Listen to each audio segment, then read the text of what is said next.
اللہ الرحمن الرحیم نحمده ونصلی علی رسوله الکریم اما بعد اعوذ باللہ من الشیطان الرجیم بسم اللہ الرحمن الرحیم قل ان کنتم تحبون اللہ فاتبعونی یحببکم اللہ صدق اللہ العظیم وقال نبی الکریم علیہ الصلوات والتسلیم لا یؤمن احدکم حتی اکون احب الیہ من والدہ وولدہ والناس اجمعین۔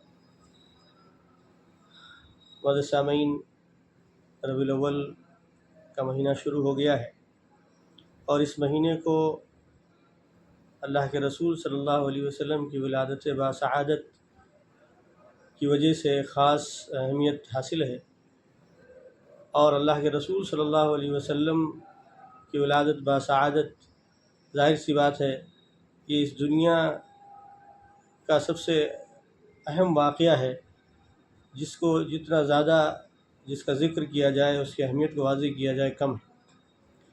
اللہ کے رسول صلی اللہ علیہ وسلم مقصود کائنات ہے، اللہ کے رسول صلی اللہ علیہ وسلم سید الانبیاء ہیں، محبوب الہی ہیں۔ اس لیے اللہ کے رسول صلی اللہ علیہ وسلم سے محبت، اللہ کے رسول صلی اللہ علیہ وسلم کی الفت، یہ دنیا اور آخرت کی نجات کا ذریعہ ہے۔ لیکن سوال یہ پیدا ہوتا ہے کہ اللہ کے رسول صلی اللہ علیہ وسلم کی محبت کس درجے میں ہو تو انسان کے لیے مفید ہے، اور محبت حقیقی ہے یا حقیقی نہیں ہے، اس کا معیار کیا ہے؟ اللہ کے رسول صلی اللہ علیہ وسلم کی محبت سے صرف نظر کرتے ہوئے صرف اگر محبت کی بات کریں تو محبت اطاعت کو مستلزم ہے، کہ اگر کسی سے محبت ہوگی تو اس کی اطاعت بھی ہوگی۔ ایسا نہیں ہو سکتا کہ آدمی کسی سے محبت کرے اور اس کی اطاعت نہ کرے۔ چنانچہ اللہ تبارک و تعالیٰ نے اللہ سے محبت کا معیار اللہ کے رسول صلی اللہ علیہ وسلم کی اطاعت کو قرار دیا ہے۔ اللہ فرماتا ہے قل، آپ کہہ دیجئے، ان کنتم تحبون اللہ، اگر تم اللہ سے محبت کرتے ہو تو میری اطاعت کرو، اللہ تم سے محبت کرے گا۔ اللہ کا محبوب بننے کا ذریعہ اللہ کے رسول کی اطاعت ہے، لہذا اگر کوئی اللہ کے رسول صلی اللہ علیہ وسلم کی اطاعت نہیں کرتا تو اللہ کا محبوب نہیں ہے، تو جب اللہ کا محبوب نہیں ہے تو اللہ کے رسول کا بھی محبوب نہیں ہے۔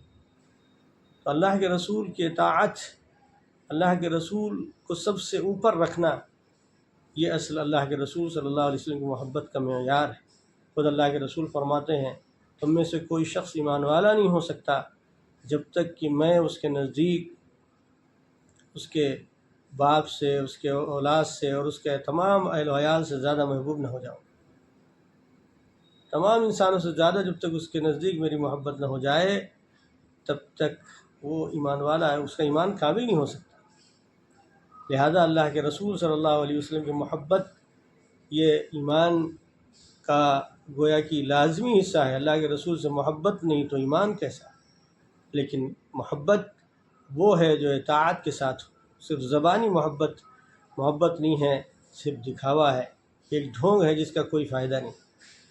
اللہ کے رسول صلی اللہ علیہ وسلم سے محبت کو اگر ہمیں دیکھنا ہے، اللہ کے رسول سے محبت کیسے کرنی ہے اس کو سیکھنا ہے، تو اس کا سب سے بڑا جو نمونہ ہے، جو اگزامپل ہیں، جو آئیڈیل ہیں اس سلسلے میں وہ صحابہ کرام۔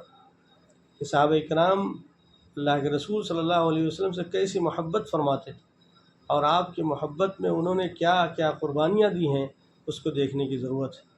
اس سے ہم کو سمجھ میں آتا ہے کہ اللہ کے رسول صلی اللہ علیہ وسلم کا عاشق ہونے کا مطلب کیا ہے۔ کہ حضرت ابوبکر صدیق رضی اللہ تعالیٰ عنہ، حضرت عمر فاروق رضی اللہ تعالیٰ عنہ، حضرت عثمان غنی رضی اللہ تعالیٰ عنہ، حضرت علی کرم اللہ وجہہ، اور جو دوسرے بے شمار صحابہ کرام ہیں، ان کی زندگیاں ہمارے لیے نمونہ ہیں۔ کیسی اللہ کے رسول صلی اللہ علیہ وسلم کی محبت میں انہوں نے قربانیاں دی۔ اس کو سمجھنے کی ضرورت ہے، اس کو سیکھنے اور پڑھنے کی ضرورت ہے۔ آج محبت اور عشق رسول کے نام پر جو تماشے ہو رہے ہیں، جو دکھاوا ہو رہا ہے، جو ہنگامے ہو رہے ہیں، جو بدعات اور رسومات کا بازار گرم کیا جا رہا ہے، یہ عشق رسول نہیں ہے، یہ صرف اور صرف دکھاوا ہے جس کی کوئی حیثیت نہیں۔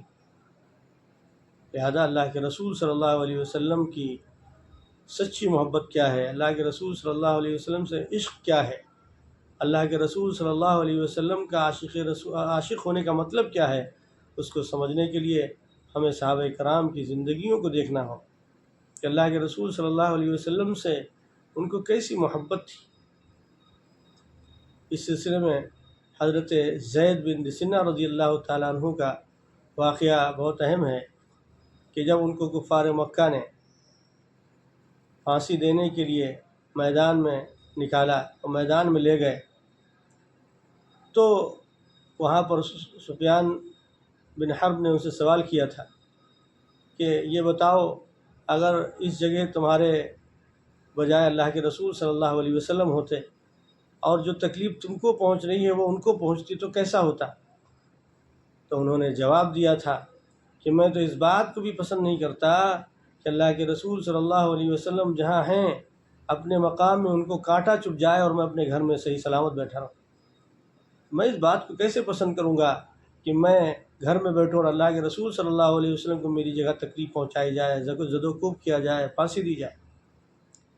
اس بات کو سن کر ابو سفیان نے کہا تھا کہ لم ارى احدا يحب احدا كحب اصحاب محمدا، کہ میں نے کسی کو نہیں دیکھا کہ وہ کسی سے اتنی محبت کرتا ہو جیسے محمد کے صحابہ محمد سے کرتے ہیں۔ ایسی محبت صحابہ کرام کو کہ جان چلی جائے لیکن اللہ کے رسول صلی اللہ علیہ وسلم کی ذات اقدس کو تکلیف نہ پہنچے۔ آج ہم اپنی زبان سے، اپنے عمل سے، اپنی زندگی کے ہر فعل سے اللہ کے رسول کی ذات کو تکلیف پہنچا رہے ہیں، آپ کے طریقے کو پامال کر رہے ہیں، آپ کی سنتوں کو ترک کر رہے ہیں، اور زبان پر عشق رسول کے نعرے ہیں، اللہ کے رسول سے محبت کے دعوے ہیں۔ یہ کھوکھلے دعوے ہیں جن کا کوئی نتیجہ نہیں ہے، جن کی کوئی حقیقت نہیں ہے۔ یہ ہم کو سمجھنا پڑے گا۔ انشاءاللہ اللہ نے توفیق دی تو آپ کے سامنے کچھ اور صحابہ کے واقعات، صحابیات کے واقعات پیش کروں گا تاکہ ہمیں معلوم ہو کہ اللہ کے رسول صلی اللہ علیہ وسلم کے صحابہ اللہ کے رسول سے کیسی محبت کرتے تھے، اور اس سے واضح ہو جائے کہ عاشق رسول ہونے کا مطلب کیا ہوتا ہے، اللہ کے رسول سے محبت کا کیا حق ہے اور اس کی کیا حقیقت ہے۔ اللہ عمل کی توفیق عطا فرمائے۔ وآخر دعوانا ان الحمد للہ رب العالمین۔